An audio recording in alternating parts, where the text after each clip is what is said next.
تزعلوش مننا ولا تتصوروا انه يقولوا يا اخي انت لازم انت تحب المغرب، لابد ان تحبها بكل مكوناتها. قلت انا احبك يهودي مغربي ما دمت مغربي، اهلا وسهلا يا اخي، اعزمني يا اخي، اعزموني وشوفوا انا ساجي ولا لا. ندق ابوها يهودا، اذا تخلوا عننا المسلمين المغاربه ناخذ ابوهم اليهود المغاربه هذا المره ونتيهود، يعني نتيهود سياسيا هكذا في اللايفات ونصور معاكم كل حاجه. هذه دعوه لكل اخواني في الانسانيه اليهود المغاربه، اذا احد منكم عنده برنامج، عنده بيت، عنده دكان، عنده مناسبة، عنده عرس، عنده احتفال ديني، أنا مستعد أجي عندكم وصور عندكم ونشوف عاداتكم ونشوف تقاليدكم ونحاوركم ونعمل كل حاجة. أنا أحب الاستطلاع، والله أني دورت عليكم دوار. أنا لما رحت الصويرة يعني تعبت وأنا أدور على يهود مغاربة عشان هم المكون الوحيد اللي أنا ما التقيته. رحت الريف، رحت الصحراء، رحت الشمال، رحت الوسط، أمازيغ بكل أنواعهم، السوس والشلحة والصحراويين، كلهم ما فيش ناس في المغرب ما شفتهم، كبار صغار، إلا يهود المغاربة ما قدرت ألاقيهم.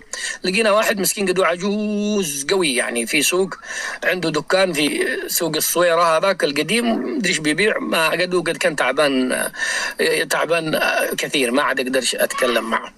فهذا بس يعني صفاء للنية، وحتى نبين لكم ألا تصدقوا أولئك المغرضين، هم بيعتبروكم فقط مطية، هم مطية يستخدموكم، ما يحبوكم، لا تصدقوهم. يعني يمكن تلاقوني أنا أكثر تسامحا، ولو أنني أؤمن بالتسامح أولا بين المسلمين، أولا أنا أحب التسامح أولا بين المسلمين، وبعدين نتسامح معكم أنتم يا اليهود، إحنا نتسامح معك ما دمت أنك لا تضرني ولا تمس مقدساتي في المسجد الأقصى، أنت مرحب بك يا أخي.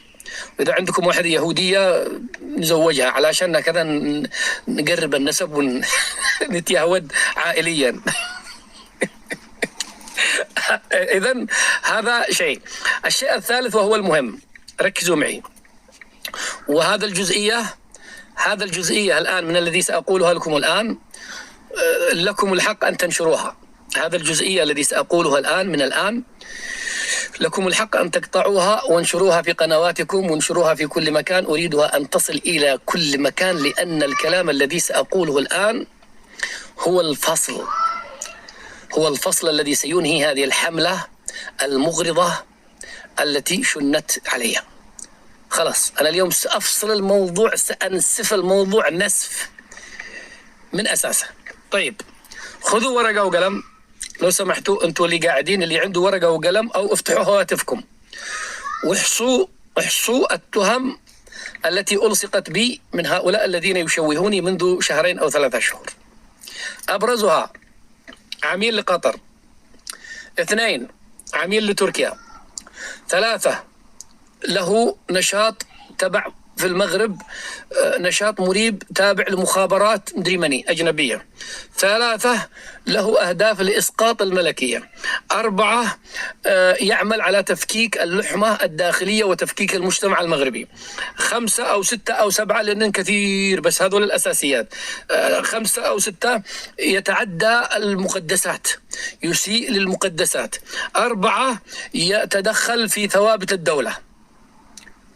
أعتقد هذا 8 أو 9 ما أدري، وانتوا عدوا البقية، عدوهم كلهم. الآن خطابي الآن للجهات الرسمية في المغرب. خليكم يا أصحاب هذه الدعاوى، خليكم انتوا على جنب هناك، ابعدوا شوية، أنا سأخاطبكم بعدين. خلينا الآن أخاطب الجهات الرسمية داخل المغرب. أنا الآن جاي المغرب، يوم الجمعة سأكون في المغرب. يا أخواننا، رئيس الوزراء، الدرك، الداخلية، المخابرات، مجلس الوزراء، كل الدوائر المختصة والجرائم الإلكترونية وكل أي حاجة التي لها اختصاص في هذا الأمر، انظروا في هذه الاتهامات. أنتم كجهات مختصة انظروا فيها.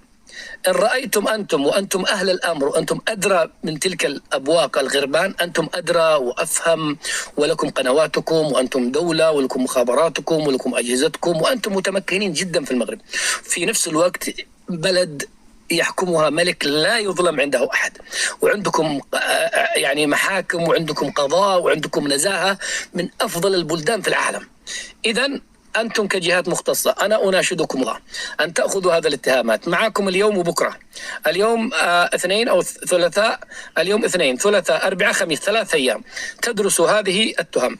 إن وجدتم أنني مدان بهذه التهم فلكم خيار، إما أن تعطوني إشارة أنه يا أخي ولو واحدة، حتى لو ثبتت واحدة من هذول، واحدة فقط، رسالة بأي وسيلة، وصلوا لي الرسالة بأي طريقة ترونها، أنه يا أخي أسعد ابقى في بريطانيا، أنت شخص غير مرحب بك، أنت تدخل في الثوابت، أنت لك نشاط مريب في البلد، أنت تدخل في المقدسات، أنت عميل، أنت مخابرات إلى آخره.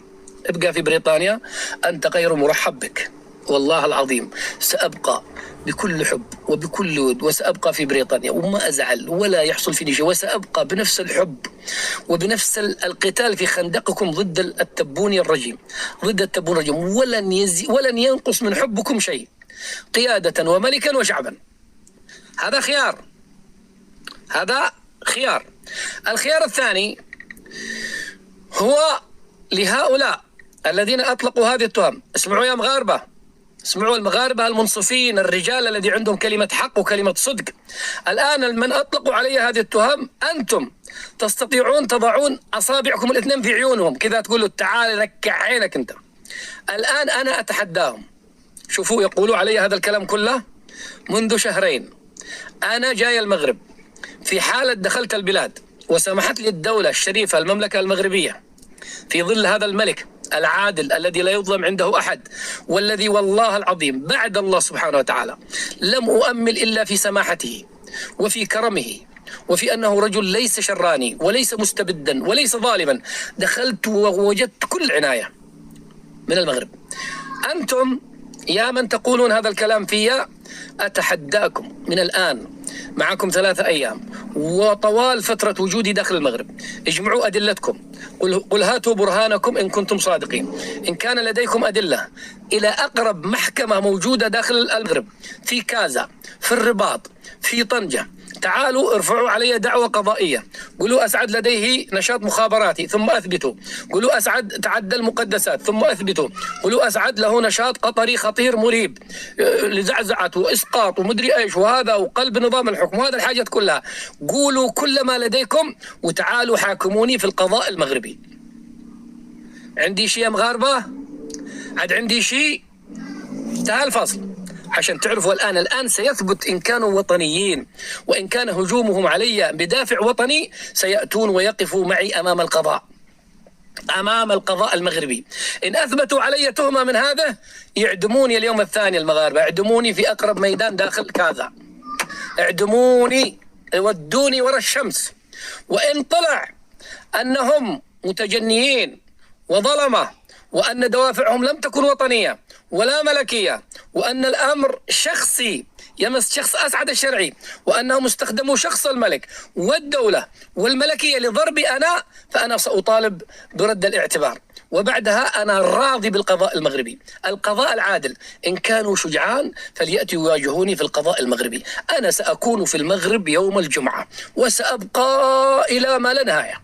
أبقى العيد وأكمل العيد وأروح عند اليهود وأمشي لما هم يجمعوا أدلتهم ويجمعوا حاجتهم. وتعالوا بطريقة رجولية، طريقة محترمة، طريقة حضارية. تعالوا ارفعوا علي دعوة وقولوا يا قضاء وأنا مستعد. أنا الآن في بريطانيا مو خايف من أحد. لو كنت شيء أنا مو خايف من أحد. أنا سآتي إلى المغرب وتعالوا واجهوني في القضاء إن كنتم صادقين. قل هاتوا برهانكم إن كنتم صادقين. وأنا أقف أنا وأنتم أمام أي دائرة حكومية، تحقيق، مخابراتي، قضاء، محكمة، أي حاجة. هل تستطيعون؟ من الذي سيقف معي أمام القاضي؟ من؟ الصقر الهارب، الدب الحامل، نصهم أسماء مجهولة. من الذي سيقف أمامي أمام القاضي؟ نكرات. لكن الذي منهم شجاع يميط عن اللثام، والذي هو شجاع وبيطلع اسمه. تعالوا واجهوني أمام القضاء المغربي في بلادكم أنتم. وأنا مواطن بريطاني، لدي دولة تحميني، ولدي سفارة داخل الرباط تحميني، ولدي منظمات حقوقية تحميني، لكنني لا أشك أبدا في نزاهة القضاء المغربي. يا مغاربة، أليس هذا حلا؟ الآن من الآن إن دخلتم عندهم لايفات أو دخلتم في أماكنهم، قولوا لهم أسعد يتحداكم.